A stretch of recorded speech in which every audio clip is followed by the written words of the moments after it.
तो देखिए, आज की इस वीडियो में हम बात करने वाले हैं विटामिन के ऊपर। विटामिन हमारी बॉडी के लिए बहुत ही इंपॉर्टेंट चीजों में से एक है। अगर विटामिन की हमारे शरीर में कमी हो जाए तो बहुत सी डिसीज भी हो सकती हैं और पॉसिबिलिटी यहां तक हो सकती है कि आपकी डेथ भी हो जाए। तो देखिए, सबसे पहले हम जानते हैं कि विटामिन कितने टाइप के होते हैं और कैसे कैसे इनका काम होता है। तो देखते हैं विटामिन।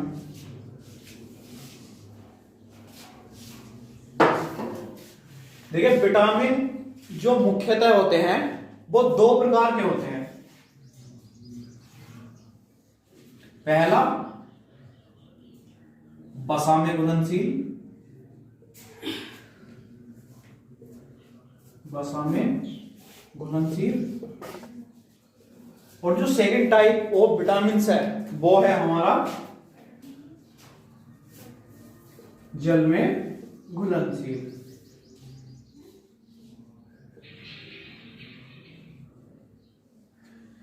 देखिए, वसा में घुलनशील जो विटामिन है ये सब हमें ऐसी चीजों से प्राप्त हो जाते हैं जिसमें कि हमारा फैट उपस्थित होता है। मतलब आपको ये तेलों से प्राप्त हो जाएंगे, घी से प्राप्त हो जाएंगे।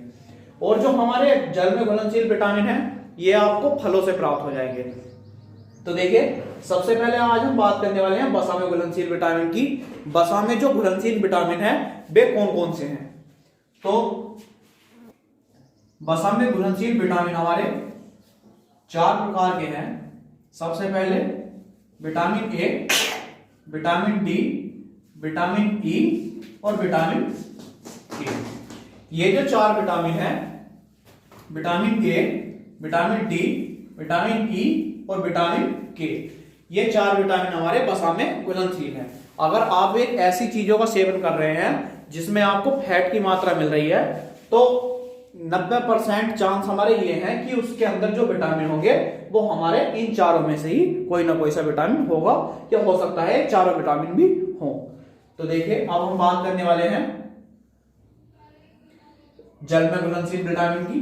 तो जल में जो घुलनशील विटामिन है उनकी जो संख्या है वो है 2। इसके अंदर हम विटामिन पढ़ेंगे विटामिन बी और विटामिन सी, जो कि ये मुख्य विटामिन है हमारी बॉडी के लिए, जिससे कि हमारी बॉडी की अच्छी तरह से ग्रोथ हो सके। तो सबसे पहले हम बात करने वाले हैं विटामिन ए की। विटामिन ए,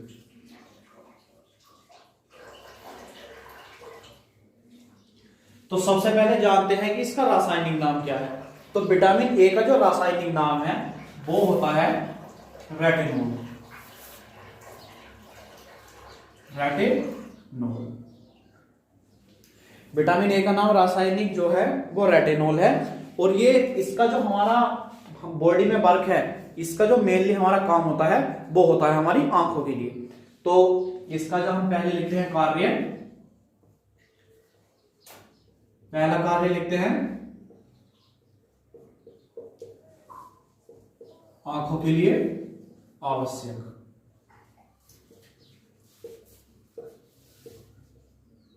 आंखों के लिए आवश्यक। अब देखिए, हम ऐसा क्यों कह रहे हैं कि हमारी आंखों के लिए आवश्यक है?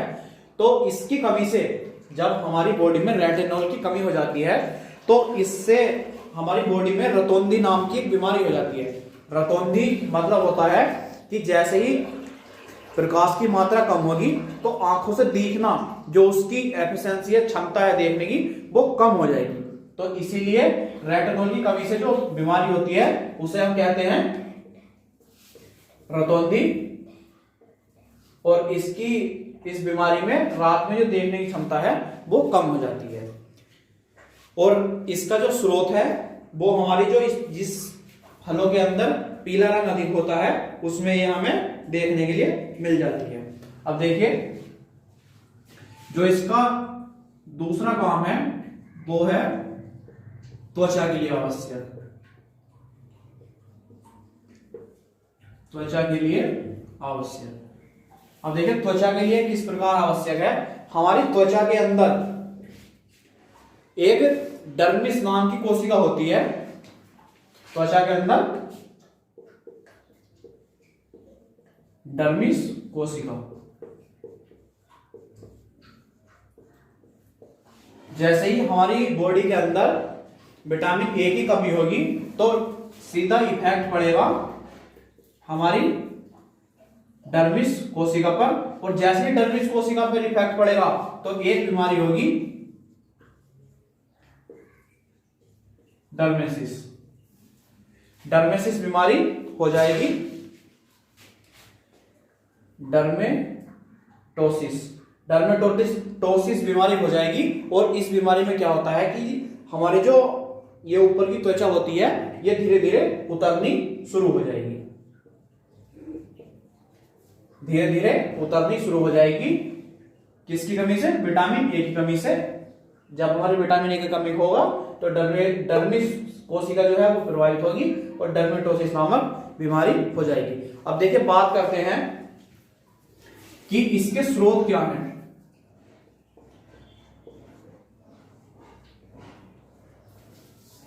बात करते हैं विटामिन ए के स्रोत क्या हैं। तो देखिए सबसे अधिक जो विटामिन ए पाया जाता है वो होता है धनिये में। जी हाँ, हरे धनिये में सबसे अधिक विटामिन ए पाया जाता है। शायद आपको ये बात पहले ना पता हो। और जो दूसरे नंबर पर विटामिन ए पाया जाता है वो होता है हमारा गाजर में पके हुए, आम में और गोल्डन राइस में।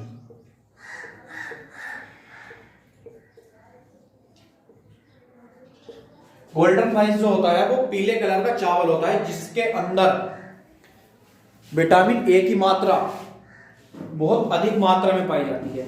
अब देखिए विटामिन ए की हमें कोई ऐसी खास जरूरत नहीं होती कि इसका सेवन हमें रोज के रोज करना है या हफ्ते में एक बार करना है।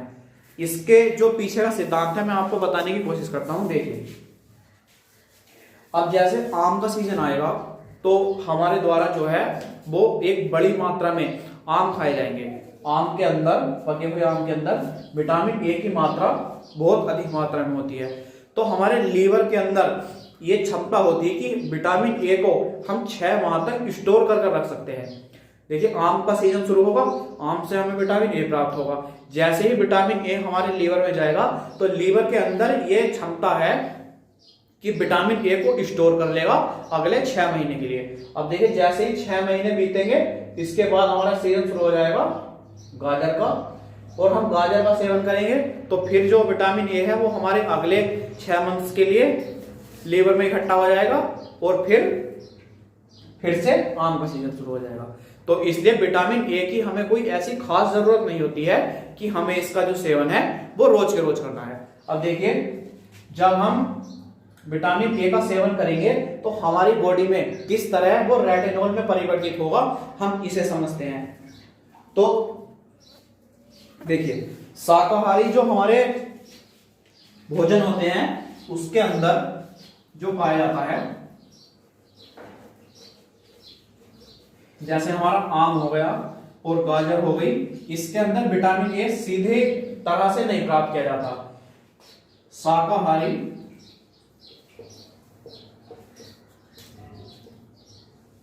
खाने में कैरोटीन पाया जाता है, कैरोटीन। अब ये कैरोटीन जो है ये हमारे लीवर के अंदर जाता है, और लीवर के अंदर जब कैरोटीन जाता है तो ये हमारा रेटिनॉल में परिवर्तित हो जाता है, रेटिनॉल में परिवर्तित।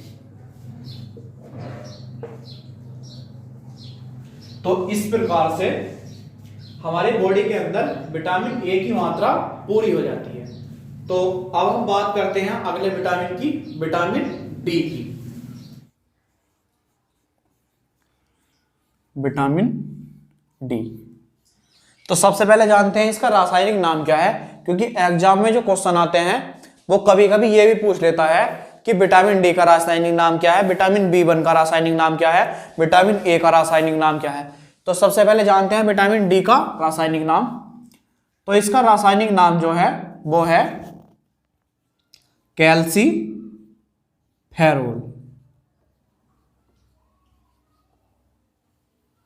इसका जो रासायनिक नाम है वो है कैल्सीफेरोल। अब देखिए विटामिन डी को हम दो भागों में बांटते हैं। अब दो भागों में क्यों बांटते हैं इसका कारण समझते हैं। विटामिन डी जो है वो हमें दो स्रोतों से प्राप्त होता है, पहला पादप स्रोत और दूसरा जंतु स्रोत। अब देखिए विटामिन डी को हम दो भागों में बांटते हैं, विटामिन D2 और विटामिन D3। D2 जो है वो जब हम पादप मतलब साग सब्जियां खाते हैं तो उससे प्राप्त होता है, और विटामिन D3 जो है वो हमें जंतु स्रोतों से प्राप्त होता है। विटामिन D2 का नाम जो है वो है कैल्सीफेरोल और विटामिन D3 का नाम है कोलीकैल्सीफेरोल। देखिए जब हम पादप का सेवन करेंगे मतलब साग सब्जियां खाएंगे तो उसके अंदर से जो विटामिन हमें मिलेगा वो है कैल्सीफेरोल, और जब हम जीव जंतुओं को खाएंगे तो उसके अंदर से जो विटामिन मिलेगा उसका नाम है कोलीकैल्सीफेरोल। अब देखिए इसका जो सबसे बड़ा काम है वो हम समझते हैं। सबसे पहले समझते हैं त्वचा को। तो त्वचा हमारी दो प्रकार की होती है, एक ये जो आप ऊपर वाली देख रहे हैं, और जो दूसरी त्वचा है वो है इसके अंदर की त्वचा। तो जो हमारी बाहर वाली त्वचा होती है उसे हम बोलते हैं अभित्वचा, और जो इसकी दूसरी वाली कोशिका जो इसके अंदर वाली त्वचा है उसे हम बोलते हैं आंतरिक त्वचा। अब देखिए दोनों के अंदर अंतर क्या है, हमें अंतर को समझना होगा। अभित्वचा का मतलब जो बाहर वाली त्वचा है, इस बाहर वाली त्वचा के अंदर,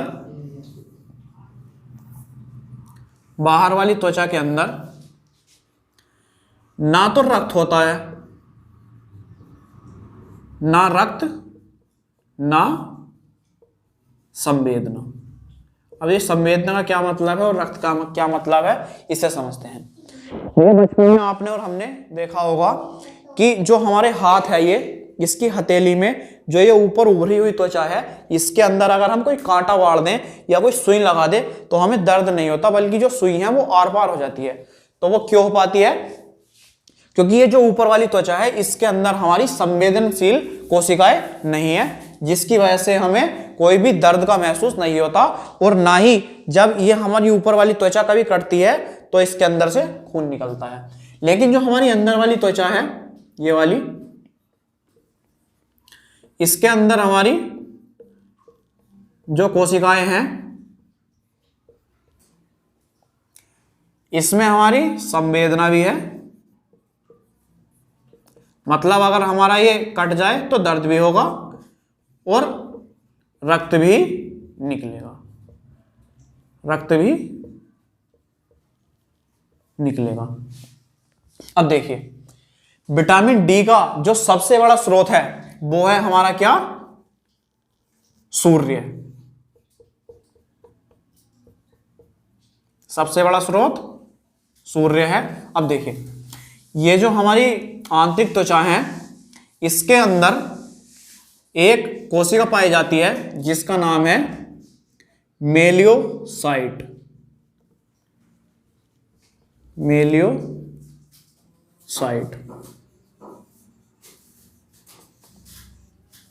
इस कोशिका का नाम है मेलियोसाइट, जो कि इसके आंतरिक भाग में पाई जाती है। अब जैसे ही सूर्य का प्रकाश हमारी त्वचा के ऊपर पड़ेगा तो मेलियोसाइट कोशिका विटामिन डी का निर्माण करेगी, विटामिन डी का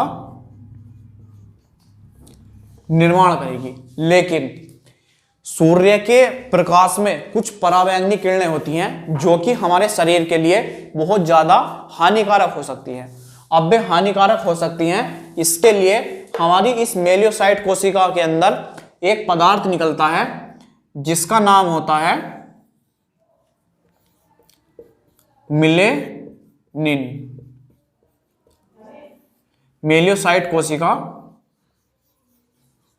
एक पदार्थ निकालती है जिसका नाम होता है मिलेनिन। ये चॉकलेटी कलर का होता है, चॉकलेटी कलर का। अब देखिए इसका क्या काम है।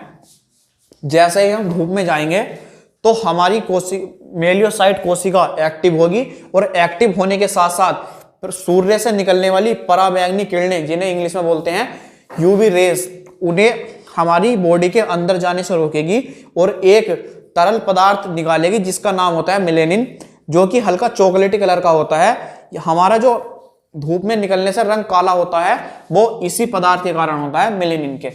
आप देख सकते हैं जो विषुवत रेखा के चारों ओर रहने वाले लोग हैं, मतलब जो आसपास रहने वाले लोग हैं, वो ज्यादा काले होते हैं, ज्यादा काले, क्योंकि वहां पर सूर्य का प्रकाश अधिक मात्रा में पड़ता है और उनकी बॉडी ज्यादा से ज्यादा मात्रा में पराबैंगनी किरणों से बचाव के लिए मिलेनिन निकालती है।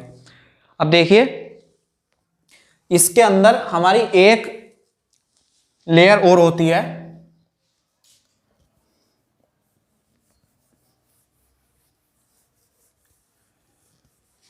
ये जो हमारी कोशिकाएं हैं इसके अंदर हमारी एक लेयर होती है जिसका नाम होता है 7D हाइड्रोकोलेस्ट्रॉल लेयर।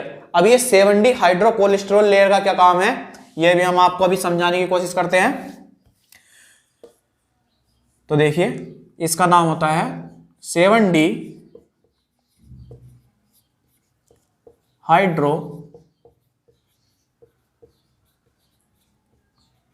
Cholesterol layer. देखिए 7D हाइड्रोकोलेस्ट्रॉल लेयर, जैसे कि इसके नाम में है कोलेस्ट्रॉल, तो इसके अंदर हमारे बसा होती है चर्बी। ये जो ऊपर वाला पार्ट है अगर आप इसे छू के देखेंगे तो ये आसानी से आपके उंगलियों के बीच आ जाएगा। तो ये जो उंगलियों के बीच आने वाला पदार्थ है ये है हमारा 7D हाइड्रोकोलेस्ट्रॉल लेयर। जब सूर्य का प्रकाश इस कोलेस्ट्रॉल लेयर के ऊपर पड़ता है तभी हमारा विटामिन डी का निर्माण होता है। तो देखिए आपको चिंता करने की कोई बात नहीं है कि इसके लिए हमें कोई साग सब्जी अलग से खानी होगी या जीव जंतु मांस मछली का सेवन करना होगा, उसकी कोई जरूरत नहीं है। इसका जो निर्माण होता है ऑटोमेटिक, जब हम सूर्य की प्रकाश में जाएंगे तो विटामिन डी का निर्माण हो जाता है। अब देखिए जो अगला विटामिन है वो है हमारा विटामिन ई, जो कि एक बहुत ही महत्वपूर्ण विटामिन है हमारी बॉडी के लिए। बात करते हैं उसके ऊपर। विटामिन ई, तो देखिए विटामिन ई का जो रासायनिक नाम है वो है टैकोफेरोल। क्या है इसका नाम?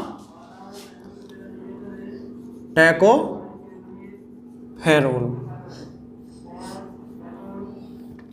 ये जो है एक एंटीऑक्सीडेंट विटामिन है, एंटीऑक्सीडेंट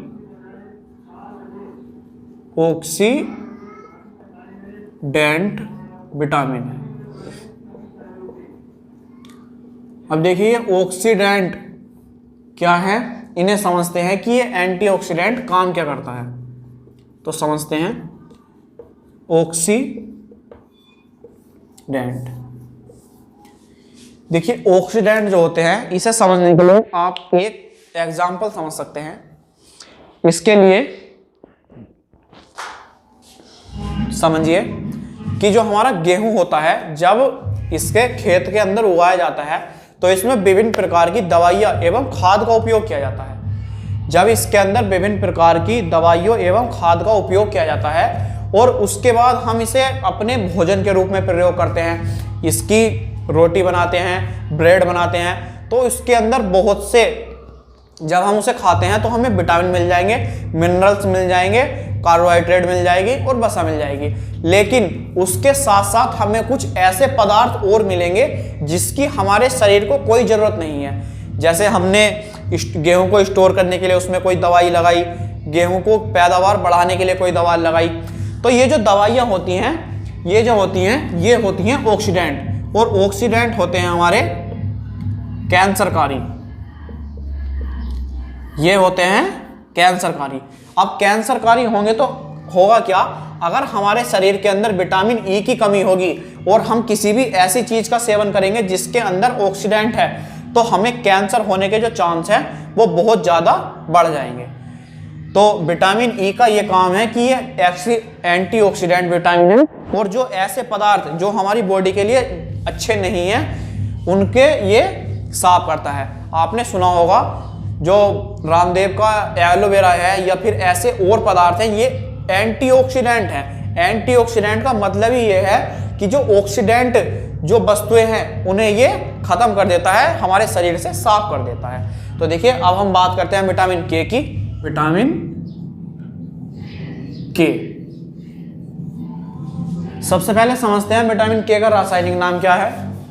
तो विटामिन के का रासायनिक नाम जो है वो है फाइलोक्विनोन।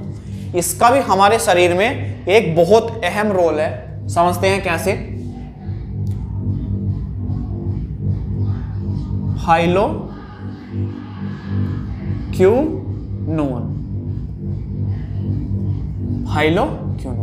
अब देखिए इसका जो मुख्य काम है वो है हमारा एक प्लाज्मा प्रोटीन बनाना, जिसका नाम है, ये एक प्लाज्मा प्रोटीन का निर्माण करता है, प्रोथ्रोम्बिन।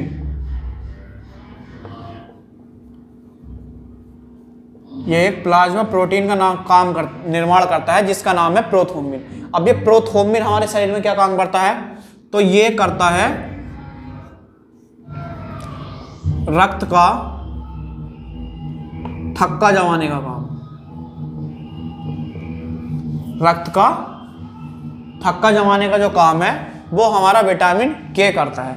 अब देखिए अगर विटामिन के की हमारे शरीर में कमी हो जाए तो इससे क्या होगा, रक्त जो है हमारा, कमी से क्या होगा,